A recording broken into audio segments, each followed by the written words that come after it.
Otep à tous, bien-aimés frères et sœurs. Nous allons revenir encore une fois de plus sur le passage très rapide d'Ousmane Sonko à Bamako, après avoir allé faire la fête et soutenir un quatrième mandat d'un génocidaire qu'on appelle Paul Kagame au Rwanda, lui qui était l'ennemi d'un troisième mandat de Macky Sall, je le répète, un troisième mandat qui était légitime.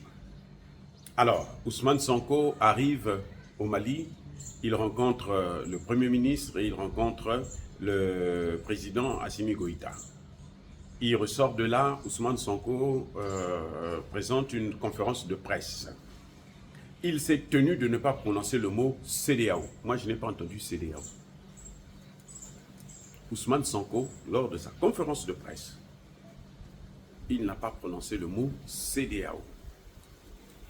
Il a seulement fait connaître qu'avec le président Assimi Goïta, le président lui a fait des recommandations. Et nous avons analysé déjà cette question. Mais nous avons aussi montré que Ousmane Sonko, c'est un manipulateur, c'est un menteur. C'est un escroc de grand chemin, de grande envergure. Ah oui, un escroc notoire. Je le répète encore. Malheureusement, le Premier ministre a organisé un dîner. Lors de ce dîner, le Premier ministre Shogel, ça, je dois le lui reprocher. C'est vrai qu'on peut comprendre l'attitude du Premier ministre Shogel de deux façons. Mais moi, ce que j'ai cru comprendre, c'est que Shogel Kokala Maïga a donné l'occasion à Ousmane Sonko de parler réellement de, comment dirais-je, de ses ambitions, de la volonté du Sénégal et de la France, bien sûr, parce que ce n'est pas le Sénégal qui décide pour la CEDEAO, c'est la France qui décide pour la CEDEAO. Ce sont les Européens qui décident sur la CEDEAO. C'est les États-Unis qui décident sur la CEDEAO. Et le Premier ministre Shogel a offert un plateau, une occasion en or pour que Ousmane Sonko puisse déverser tout ce qu'il avait dans le cœur concernant la CEDEAO et l'EAC. Comment ça s'est passé? En fait, pour moi, c'est une erreur du Premier ministre, puisqu'il a, comment dirais-je, il a fait trop d'éloges à Ousmane Sonko. Il a parlé de Ousmane Sonko dans le passé. Ousmane Sonko, l'opposant. Ousmane Sonko, le membre du parti. Je ne sais pas s'il le savait. Est-ce que c'est pour le flatter? Est-ce que c'est parce que le Premier ministre est désespéré? Je n'en sais rien. Mais même si on est désespéré, monsieur le Premier ministre Shogel, hein, vous êtes quelqu'un que j'adore beaucoup, que j'aime bien. Je dois vous dire que le Sénégal ne pourra jamais, au grand jamais, vous rendre service. Le Sénégal ne va jamais vous aider. Si Macky Sall n'a pas pu le faire, ce n'est pas Ousmane Sonko et Bassirou qui, dès qu'ils ont mis les pieds sur l'estrade de la présidence et de la primature du Sénégal, ils ont changé de veste. Ce n'est pas eux. Ils ne peuvent rien faire pour le Mali. Voilà, ça c'est d'entrée de jeu ce que je dis. Je reviens encore. En fait, le Premier ministre a fait trop d'éloges et le Premier ministre a parlé d'Ousmane Sonko dans le passé. Ce qu'il a fait quand il était en prison. Aujourd'hui, je doute même que Ousmane Sonko avait fait des grèves de la faim. Moi, je doute fort. Ça, c'est la comédie. Et encore, c'est un menteur, c'est un voyou et il sait ce qu'il fait. Bref, écoutez, on ne peut pas donner. C'est lors du dîner que Ousmane Sonko a déversé. Ça, c'est la deuxième face. Hein? C'est-à-dire que le revers de la médaille. Ce que de la position du Premier ministre Shogel. Parce que le Premier ministre lui a tellement fait des éloges que lui maintenant, il en a profité pour sortir exactement ce qu'il est venu faire au Mali. Et ce qu'il est venu faire au Mali, c'est quoi? c'est de dire au Mali que nous ne devons pas détruire la CEDEAO parce que la CEDEAO, c'est pour nous, ça nous appartient. Or, si Ousmane Sonko a encore un peu de dignité, un tout petit peu de dignité, et le Premier ministre l'a souligné d'ailleurs, encore une fois de plus, que la CEDEAO n'est pas dans les mains des Africains. Nous nous souvenons tous de cette image où une dame, probablement une Américaine, est en train de donner des injonctions au président de la CEDEAO, de la commission de la CEDEAO, comme si elle s'adressait à son élève ou à son fils. Ça, c'est des images que nous avons gardées pour nous. Donc, quand Ousmane Sonko vient dire qu'il faut, on n'a pas besoin d'avoir une autre institution, ben, on s'en fout. Si lui, il veut rester dans la CEDEAO, il reste dans la CEDEAO. Parce que c'est un manipulateur, c'est-à-dire que c'est un menteur. Jamais je n'ai vu qu'un homme politique mentir aussi, c'est-à-dire que les yeux ouverts, en vous regardant, il ment sur tout ce qu'il est en train de dire. Il dit une chose avant de voyager, et quand il arrive sur le terrain, il dit autre chose. Quand Ousmane Sonko dit on ne va jamais déstabiliser le Mali par le Sénégal. Mais qui est en train de déstabiliser l'EAC? Qui a déstabilisé le Mali, le Burkina, le Niger? Qui? Mais c'est la France, d'abord. Les États-Unis, en plus. Et puis les autres pays européens. Ce sont ces mêmes pays-là que Ousmane Sonko et Bassirou vont chercher pour dire venez à garantir la sécurité dans nos frontières. Ah bon? Mais écoutez, si ce n'est pas la déstabilisation, alors donc nous, on ne connaît pas ce que c'est que la déstabilisation. Des gens qui ont déjà déstabilisé nos pays, des gens qui ont juré, ils ont juré sur leur cœur et sur leur putain de Bible satanique qu'ils utilisent, que Emmanuel Macron a présenté lors des Jeux Olympiques. Des gens comme ça, vous croyez que ce n'est pas une occasion en or qu'on est en train de leur donner pour pouvoir faire ce qu'ils ont à faire, déstabiliser le Sénégal?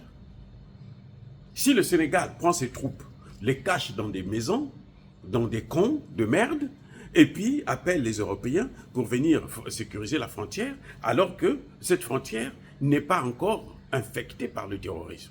Il n'y a pas le terrorisme au Sénégal. Le Sénégal ne peut pas dire qu'elle est dans la même situation que la France, et plutôt que le Mali.